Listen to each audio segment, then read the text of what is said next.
Dear children, welcome you all in the online classes of Bishop Academy. In the last class, we shall discuss about the numericals based on the potential energy of a system of charge and dipole in the electric field. And now, in this class, we shall discuss about the capacitance. सबसे पहले हम word capacitance का मतलब समझते हैं, तो हम इसको कहते हैं it is the capacity of holding the charge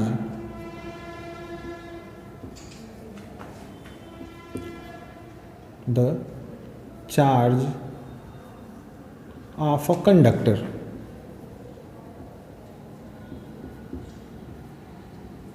जैसे मान लीजिए कि हम कुछ बोझ उठा सकते हैं या कोई वजनी सामान उठा सकते हैं, 1 किलो का उठा सकते हैं, 2 किलो का, 5 किलो का, 20 किलो का, 50 किलो का उठा सकते हैं, लेकिन 10 क्विंटल का दे दिया जाए तो हम उठा पाएंगे, यानी हमारी कैपेसिटी से वो क्या है, बाहर है। इसी तरह से हम देखते हैं किसी भी कंडक्टर को हम क्या कर सकते हैं, चार्ज दे सकते हैं किसी अदर सोर्स से, जैसे कि पावर सप्लाई से दे सकते हैं, बैटरी से दे सकते हैं, सेल से दे सकते हैं, या किसी चार्ज्ड बॉडी से अनचार्ज बॉडी को हम क्या कर सकते हैं, चार्ज का ट्रांसफर कर सकते हैं। तो अब बात आती है कि क्या हम उसको लार्ज अमाउंट तक चार्ज दे सकते हैं, जितना भी हम चाहें उतना चार्ज दे सकते हैं? तो ऐसा नहीं होता है। रियली प्रैक्टिकली ये नहीं होता है कि किसी मेटेलिक कंडक्टर को हम क्या करें, या किसी कंडक्टर को हम चार्ज देते जाएं और वो इनफाइनाइट अमाउंट यानी very very very huge amount of charge को क्या कर सके, कैरी कर सके, नहीं कर पाएगा। आप देखते हैं कोई तार हो, अगर उसमें हाई वोल्टेज हम चार्ज फ्लो करा दें तो क्या होगा, वो तार जो है हीट होकर के रेड होकर के गल जाता है। इसका मतलब हर एक कंडक्टर को चार्ज होल्ड करने की कैपेसिटी होती है, उसी कैपेसिटी को कैपेसिटेंस कहते हैं। बहुत ही आसान शब्दों में लिखा हुआ है, it is the capacity of holding the charge of a conductor, यानी किसी कंडक्टर को चार्ज होल्ड करने की कैपेसिटी को ही हम क्या कहते हैं, कैपेसिटेंस कहते हैं। अब जरा ध्यान से समझिए इसके कॉन्सेप्ट को, कैसे ये डेवलप किया गया। आपको पता है, यदि हमारे पास कोई कंडक्टर है, कोई मेटेलिक कंडक्टर है, इसको हम कहीं से चार्ज सप्लाई कर रहे हैं, ठीक है ना, हम क्या सप्लाई कर रहे हैं, चार्ज सप्लाई कर रहे हैं। तो जब किसी कंडक्टर को हम चार्ज सप्लाई करते हैं तो आप जानते हो कि उसका पोटेंशियल भी बढ़ना शुरू हो जाता है। जैसे किसी कंडक्टर के पास कोई चार्ज ना हो तो उस पर पोटेंशियल क्या होगा, 0 होगा, लेकिन जैसे ही चार्ज आएगा तो इस पर पोटेंशियल क्या होना शुरू हो जाता है, इंक्रीज होना शुरू कर देता है। एरो ऊपर की तरफ लगाते हैं तो ये क्या रिप्रेजेंट करता है कि पोटेंशियल इंक्रीज करने लगा। कैसे, जब चार्ज आना शुरू हुआ। तो जैसे जैसे हम किसी बॉडी को जब चार्ज करना शुरू कर देते हैं तो उसका पोटेंशियल क्या हो जाता है, इंक्रीज होना शुरू हो जाता है, ठीक है ना। इसका मतलब ये होता है कि अगर हम किसी ऑब्जेक्ट को चार्ज देना शुरू करें तो पोटेंशियल भी रेज करना शुरू हो जाएगा। It means the potential on a conductor is directly proportional to charge. जैसे जैसे चार्ज बढ़ेगा पोटेंशियल यहाँ पर बढ़ता जाएगा। और जब हम प्रोपोर्शनैलिटी साइन को हटाते हैं तो एक कांस्टेंट यूज करते हैं जिसको C बोलते हैं हम, और इसी C को हम बोलते हैं कैपेसिटेंस। इसी C को हम क्या बोलते हैं, कैपेसिटेंस। यहाँ से C इज इक्वल्स टू देखा जाए तो मिलेगा हमें Q/V। Capacitance is equals to मिल जाएगा Q/V, यानी कि किसी भी कंडक्टर की जो कैपेसिटी होती है चार्ज होल्ड करने की, वो चार्ज और वोल्टेज के रेशियो के इक्वल होता है। जैसे मान लीजिए 10 कूलम चार्ज है और पोटेंशियल 5 है, तो 10 ऊपर रख देंगे और नीचे 5 डिवाइड करेंगे तो उसकी कैपेसिटी क्या मानी जाएगी, 2 मानी जाएगी उसकी कैपेसिटेंस। क्लियर इतनी बात। तो ये हमारा कैपेसिटेंस का फार्मूला हो गया। अब इस ग्राउंड पर भी हम कैपेसिटेंस को डिफाइन कर सकते हैं, लिखते हैं इस बिहाफ पर, इस फॉर्मूले के बिहाफ पर, it is the ratio of, किसके लिए इट यूज हुआ, कैपेसिटेंस के लिए, या कैपेसिटेंस लिख सकते हैं हम, capacitance is the ratio of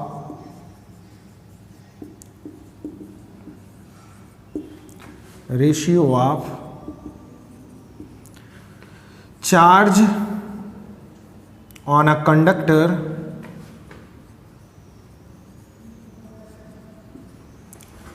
to the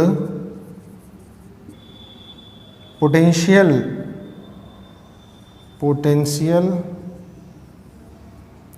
develops on the conductor.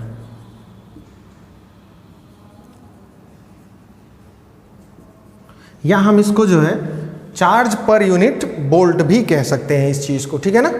अब बात करें अगर हम इसके यूनिट की, तो इसका जो एसआई यूनिट होता है, ध्यान से समझना, एसआई यूनिट ऑफ कैपेसिटेंस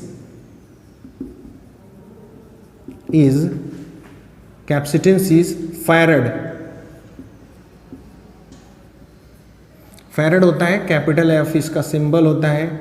ये फैरड जो साइंटिस्ट थे हमारे, फैरड उन्हीं के ऑनर में, उन्हीं के सम्मान में, उन्हीं के नाम पर लिया गया है। और 1 फैरड इज इक्वल्स टू जो होता है, 1 फैरड इज इक्वल्स टू जो होता है, यहां से देखा जाए तो C is equals to Q by V है। Q का होता है कुलाम, 1 कुलाम अपान 1 बोल्ट होता है। डिनोमिनेटर में वोल्टेज है, पोटेंशियल डिफरेंस है, तो हम बोल्ट लिखते हैं। 1 farad is equals to 1 coulomb पर बोल्ट होता है। ये हमारा रिलेशन होता है कुलाम बोल्ट्स और फैरड में, ठीक है ना। जबकि एसआई यूनिट कैपेसिटेंस का होता है फैरड। अब बात करें इसके डायमेंशन की बात करें। हाँ, अगर हम स्केलर और वेक्टर में पूछें तो चार्ज भी स्केलर है और पोटेंशियल भी स्केलर है, तो ऑब्वियस कैपेसिटेंस क्या होगा, स्केलर क्वांटिटी होगा। ये होगा हमारा it is a scalar quantity, scalar quantity है ये हमारा, ठीक है ना। अब डायमेंशन की बात करें अगर हम, तो देखिए 1 फैरड का अगर हम डायमेंशन लिखना चाहते हैं तो ये है आपका कुलाम बोल्ट, और बोल्ट को हम लिख सकते हैं कुलाम अपान जूल पर कुलाम होता है। याद होगा आपको, V इज इक्वल्स टू होता है W बाई Q। W का होता है यूनिट जूल और ये कुलाम ऊपर चला जाएगा तो हो जाएगा आपका कुलाम B स्क्वायर अपान जूल। चलिए, कुलाम किसका यूनिट होता है, चार्ज का, और चार्ज का डायमेंशन होता है AT, इस पे स्क्वायर हो जाएगा अपान जूल का होता है mL2T टू दी पावर -2। इसको सॉल्व करें तो हमें मिल जाएगा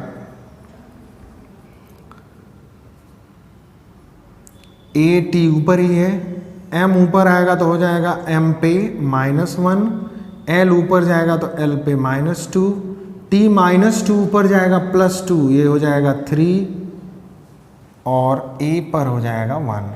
ये हमारा डायमेंशन हो जाएगा किसका, कैपेसिटेंस का, ठीक है। तो हमने एक फिजिकल क्वांटिटी कैपेसिटेंस डिफाइन किया, और फिर कॉन्सेप्चुअली हमने देखा कि कैपेसिटेंस का मैथमेटिकल फॉर्मूला होगा Q बाई V, और इसके ग्राउंड पर हमारा डेफिनेशन हो जाएगा capacitance is the ratio of charge on a conductor to the potential develops on the conductor. ये रेशियो होता है। इसका जो एसआई यूनिट होता है हमारा, वो फैरड होता है, ठीक है, फैरड। और 1 फैरड इज इक्वल्स टू होता है 1 कुलाम पर बोल्ट। अगर 1 फैरड को हम यहाँ से डिफाइन करना चाहें तो डिफाइन कर सकते हैं। 1 फैरड को अगर हम डिफाइन करना चाहें तो देखिए कैसे डिफाइन कर सकते हैं। The capacitance on a conductor is said to be 1 farad if 1 coulomb of charge on that conductor develops a potential of 1 volt। यानी फिर से सुन लीजिए एक बार, the capacity of a capacitance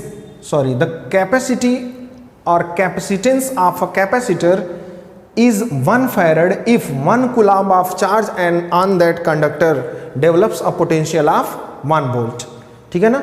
यदि 1 कूलाम चार्ज किसी कंडक्टर को दिया जाए और उसके ऊपर जो है पोटेंशियल कितना डेवलप हो जाए, 1 वोल्ट डेवलप हो जाए, तो उसकी कैपेसिटी मानी जाएगी 1 फैरड। ठीक ना। तो ये हमारा फैरड का डेफिनेशन हो गया। यहाँ से हमारे पास जो है ये मिल गया। अब जो फैरड होता है ना वो बिगर यूनिट होता है। जैसे कूलाम हमारा बिगर यूनिट होता है चार्ज का, वैसे ही फैरड भी बिगर यूनिट होता है कैपेसिटेंस का। तो कुछ स्मॉलर यूनिट्स हम देख लेते हैं कैपेसिटेंस का। Some smaller units of capacitance are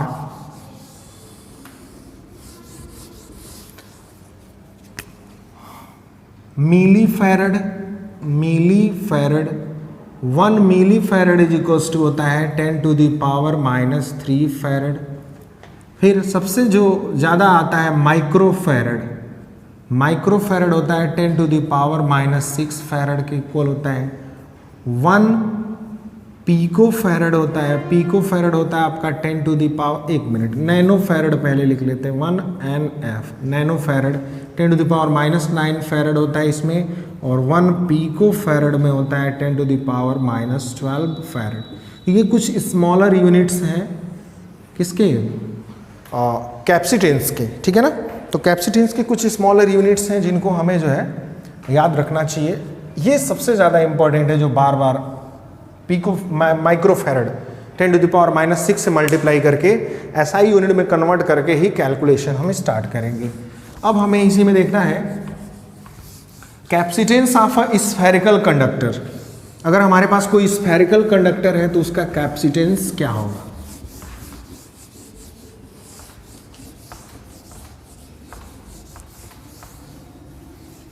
capacitance of a spherical conductor, देखिए capacitance of a spherical conductor,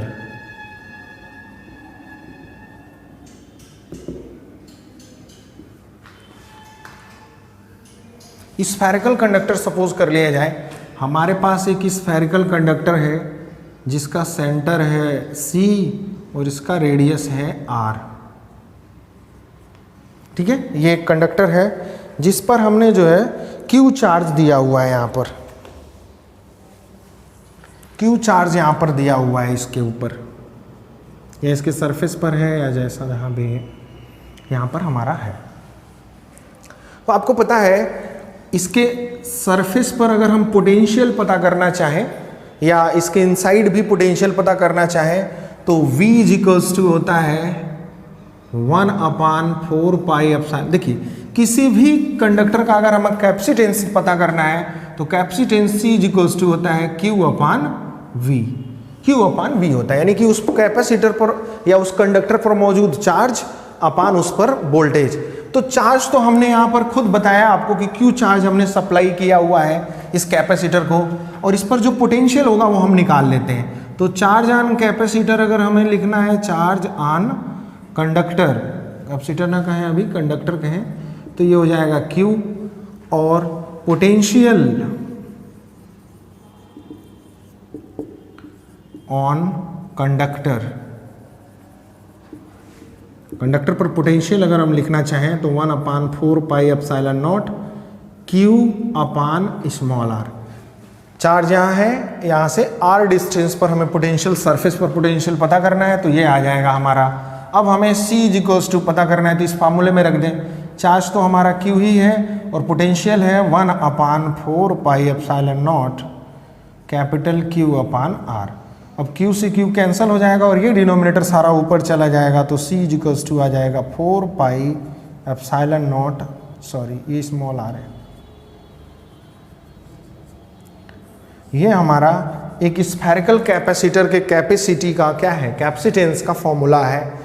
याद रखिएगा, जब कोई स्फेरिकल कैपेसिटर होगा बहुत ही आसान है, जब भी हमें कैपेसिटेंस पता करना होगा तो उस कंडक्टर के ऊपर चार्ज कितना है और उस चार्ज की वजह से पोटेंशियल कितना डेवलप हुआ। तो आपने फार्मूला पढ़ा है 1/4πε0 Q/r होता है पोटेंशियल का फार्मूला, हमने रख दिया, तुरंत हमें जो है सर्कुलर कैपेसिटर का यानी स्फेरिकल कैपेसिटर का क्या मिल गया, कैपेसिटेंस का फॉर्मूला मिल गया, ठीक है ना। अब हमें कैपेसिटेंस से कैपेसिटर बनाना है, तो यहां पर हम लिखेंगे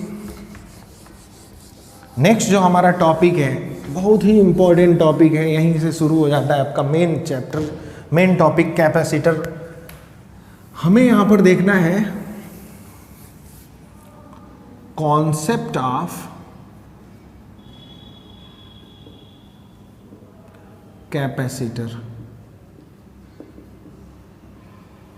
अभी तक हम कैपेसिटेंस देख रहे थे। कैपेसिटेंस मतलब होता है कि किसी कंडक्टर की चार्ज होल्ड करने की कैपेसिटी, चार्ज को रखने की कैपेसिटी, कितना चार्ज उस किसी कंडक्टर के ऊपर डाला जा सकता है, दिया जा सकता है।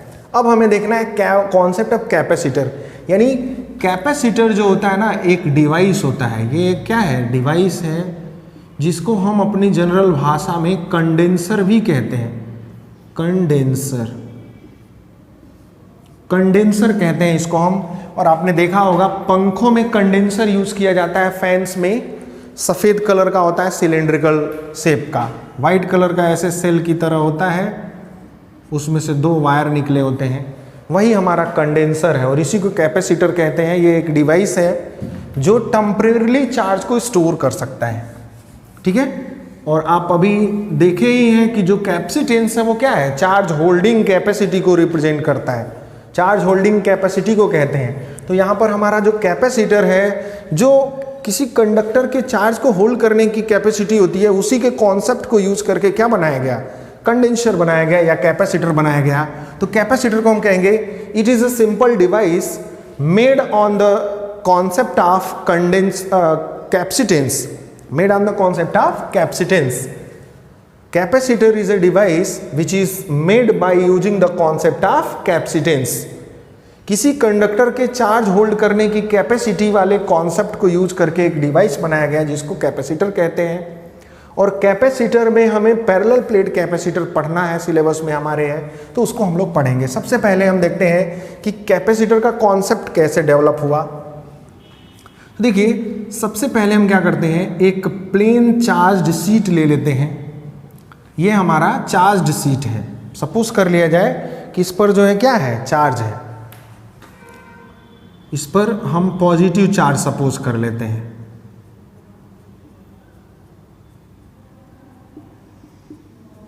ठीक है। अब हम क्या करते हैं, इसके नज़दीक जो है एक अनचार्ज्ड शीट ले आते हैं। तो आपको पता ही है कि जब किसी चार्ज्ड शीट के पास हम एक अनचार्ज्ड शीट ले आएंगे तो by method of induction, induction के ये दोनों बहुत क्लोज रखे जाते हैं। मतलब अब मैंने सिर्फ दिखने के लिए इतना दूरी बना के रखा है, नहीं तो इनको हम और भी क्लोज ला सकते हैं। मतलब एज मच एज पॉसिबल, बस इन दोनों का कोई कांटेक्ट नहीं होना चाहिए, दोनों एक दूसरे से टच नहीं करने चाहिए। तो क्या है कि जैसे ही हम इसके नज़दीक ले आते हैं तो इंडक्शन की वजह से यहाँ पर जब पॉजिटिव चार्ज है तो इसके अंदर वाले सरफेस पर नेगेटिव चार्ज अपीयर होना शुरू हो जाता है। आपको method of induction of charge बताया गया है कि जब कोई चार्ज बॉडी के पास कोई दूसरा अनचार्ज बॉडी ले आते हैं तो उसके क्लोजर सरफेस पर, नज़दीक वाले सरफेस पर अपोजिट चार्ज अपीयर हो जाता है और दूसरे वाले सरफेस पर पॉजिटिव चार्ज अपीयर हो जाएगा। जितने निगेटिव इस पर दिखेंगे उतने ही इस पर दूसरे साइड में पॉजिटिव होंगे। ठीक है। अगर हम इस चार्ज प्लेट को हटा लें तो ये क्या हो जाएगा, फिर दोनों एक दूसरे से न्यूट्रलाइज होकर अनचार्ज हो जाएंगे। इनिशियली ये अनचार्ज था ही।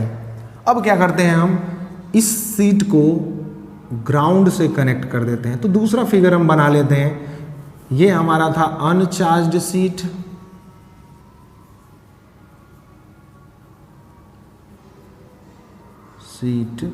और ये था चार्ज्ड शीट।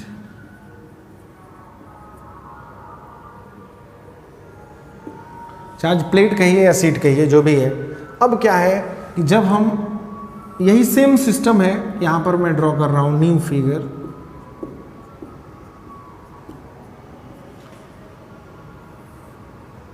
अंदर नेगेटिव चार्ज हो चुका है और यहां बाहर पॉजिटिव चार्ज है। अब जैसे ही हम इसको ग्राउंड से कनेक्ट कर देंगे, आपको पता ही है ग्राउंड जो होता है वो जीरो पोटेंशियल पर होता है और जिधर ये कनेक्ट किया गया है इधर पॉजिटिव चार्ज है, तो ये पॉजिटिव पोटेंशियल पर है। यहाँ पर पोटेंशियल हाई है और यहाँ पोटेंशियल लो है, 0 वोल्ट है। तो क्या होगा, ये सारे पॉजिटिव चार्ज हायर पोटेंशियल से लोअर पोटेंशियल की तरफ ट्रांसफर हो जाएंगे और एक एक करके ये सारे के सारे पॉजिटिव चार्ज कहाँ चले जाएंगे, ग्राउंड में चले जाएंगे। अब इस पोर्शन को हम क्या कर देते हैं, डिस्कनेक्ट कर देते हैं। तो अगले स्टेप में मैं दिखा रहा हूँ, ये था फर्स्ट फिगर, जब एक चार्ज शीट के पास अनचार्ज लाया गया तो ये हमें दिखा, और जब हम इसको ग्राउंड में कनेक्ट किए तो यहाँ से सारे के सारे पॉजिटिव चार्ज ग्राउंड में चले गए। अब हमारे पास जो है क्या हुआ, ये था पॉजिटिवली चार्ज्ड सीट और इधर बचा हुआ है सिर्फ निगेटिव चार्ज, क्योंकि पॉजिटिव चार्ज सारे ग्राउंड में चले गए और ये हमने डिस्कनेक्ट भी कर दिया। तो अब आ जाइए, पहला सिचुएशन क्या था, हमने पॉजिटिव सीट को एक अनचार्ज सीट के पास ले आया, तो इंडक्शन की वजह से क्लोजर सरफेस पर नेगेटिव और आउटर सरफेस पर पॉजिटिव चार्ज अपीयर हो गए। आउटर सरफेस को हमने ग्राउंड से कनेक्ट किया तो सारे के सारे पॉजिटिव चार्ज हायर पोटेंशियल की वजह से लोअर पोटेंशियल पे फ्लो कर गए, और वो फ्लो करके जैसे चले जाएंगे तो हम ये डिस्कनेक्ट कर देंगे, तो हमें ये सिचुएशन मिल जाएगा कि एक सीट पॉजिटिवली चार्ज हो गया और दूसरा निगेटिवली चार्ज हो गया। जैसे ही एक पॉजिटिवली चार्ज हो जाएगा और एक निगेटिवली चार्ज हो जाएगा तो दोनों की वजह से जो पोटेंशियल होगा अचानक रेज कर जाएगा। अब आप कहेंगे ऐसा क्यों, तो आपको याद होगा कि हमने जो है दो प्लेट के बीच जो है इलेक्ट्रिक फील्ड निकाला था। वैसे सिंगल प्लेट की वजह से इलेक्ट्रिक फील्ड होता है sigma upon 2 epsilon not, Gauss theorem का सेकेंड एप्लीकेशन। लेकिन जब दो सीट्स हों तो ये इलेक्ट्रिक फील्ड हो जाता है sigma upon epsilon not. Denominator क्या हो गया आपका, छोटा हो गया, तो इलेक्ट्रिक फील्ड क्या हो जाएगा, बढ़ जाएगा। इस बीच में इलेक्ट्रिक फील्ड क्या हो जाएगा, बढ़ जाएगा। जैसे यहाँ 2 एप्सिलॉन नॉट होता है, लेकिन जब दो सीट होंगे और दोनों ऑपोजिट चार्ज होंगे तो यहाँ पर इलेक्ट्रिक फील्ड बढ़ जाएगा। और E इज इक्वल्स टू होता है आपका V अपान R। तो देखो E डायरेक्टली प्रोपोर्शनल है V के, जब इलेक्ट्रिक फील्ड बढ़ेगा तो पोटेंशियल भी इनके बीच क्या हो जाएगा, बढ़ जाएगा। और आपको पता है capacitance C is equals to होता है Q बाई V। अगर पोटेंशियल इंक्रीज कर रहा है, सॉरी एक मिनट, हाँ चार्ज यहाँ पे बढ़ रहा है ना, यहाँ पर हमारा अनचार्ज सीट था लेकिन क्या हो गया, वो चार्ज हो गया, अनचार्ज सीट चार्ज हो गया, तो चार्ज होने की वजह से यहाँ पर इलेक्ट्रिक फील्ड क्या हो गया, बढ़ गया। ठीक है, इलेक्ट्रिक फील्ड हमारा क्या हो गया है, यहाँ पर बढ़ चुका है इन दोनों के बीच। तो हमने क्या किया, एक अनचार्ज सीट पर भी क्या ला दिया, चार्ज। तो जिस पर चार्ज नहीं था वहां भी चार्ज आ गया, तो ये एक तरह का डिवाइस बन चुका है। इसी को हम कहते हैं कैपेसिटर। ठीक है ना, इस डिवाइस को कहते हैं कैपेसिटर। और ये कॉन्सेप्ट कहाँ से यूज हुआ है, पहला कॉन्सेप्ट यूज हुआ है हमारा method of induction of charge, और दूसरा हमारा जो कॉन्सेप्ट है वो आया है कि कोई भी मैटर या कोई मेटल कहिए, कंडक्टर कहिए, वो चार्ज को क्या कर सकता है, होल्ड कर सकता है। और चार्ज होल्डिंग कैपेसिटी को ही हम कहते हैं कैपेसिटेंस। ठीक है, तो ये हमारा कॉन्सेप्ट हो गया किसका, कैपेसिटर का। कैपेसिटर इसी कॉन्सेप्ट को यूज करके बनाया जाता है। अब हमारे पास जो है पढ़ना है हमें पैरेलल प्लेट कैपेसिटर। इसी कैपेसिटर को हम कहते हैं पैरेलल प्लेट कैपेसिटर। जो कैपेसिटर हमें यहाँ पर दिख रहा था अभी, इसी को हम बोलते हैं पैरेलल प्लेट कैपेसिटर।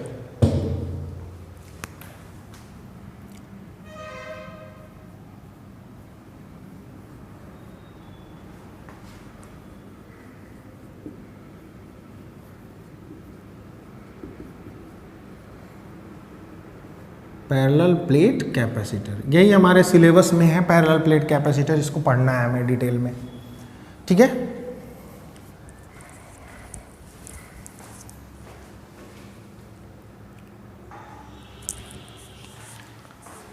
हमें पहले जो है कैपेसिटर का डेफिनेशन जान लेना है, फिर हम पैरेलल प्लेट कैपेसिटर पढ़ेंगे। Capacitor is an arrangement of two conductors separated by an insulating medium that is used to store electric charge and electric energy। तो जहाँ इलेक्ट्रिक चार्ज स्टोर होगा वहाँ इलेक्ट्रिक एनर्जी होगी। कैपेसिटर जो है ना, simply दो कंडक्टर्स का क्या होता है, अरेंजमेंट होता है, सिस्टम होता है जो इंसुलेटिंग मीडियम से सेपरेटेड होते हैं। जैसे हमने पीछे अभी देखा था कि दो प्लेट्स हैं, दोनों के बीच एयर एक इंसुलेटिंग मीडियम की तरह काम कर रहा है, तो इसी सिस्टम को हम बोलते हैं कैपेसिटर। कैपेसिटर जो है कैपेसिटेंस के प्रिंसिपल को यूज करके बनाया गया है और इंडक्शन के प्रिंसिपल को, दोनों को मिला करके कैपेसिटर बनाया गया है। ठीक है, अब बात करें इसके सिंबल की, तो बहुत इंपॉर्टेंट है इसका सिंबल जानना। सिंबल क्या होता है इसका, ये होता है दो इक्वल लाइंस ड्रॉ की जाती है, दो पैरेलल और बराबर लाइंस हैं, ये कोई छोटी बड़ी नहीं होगी।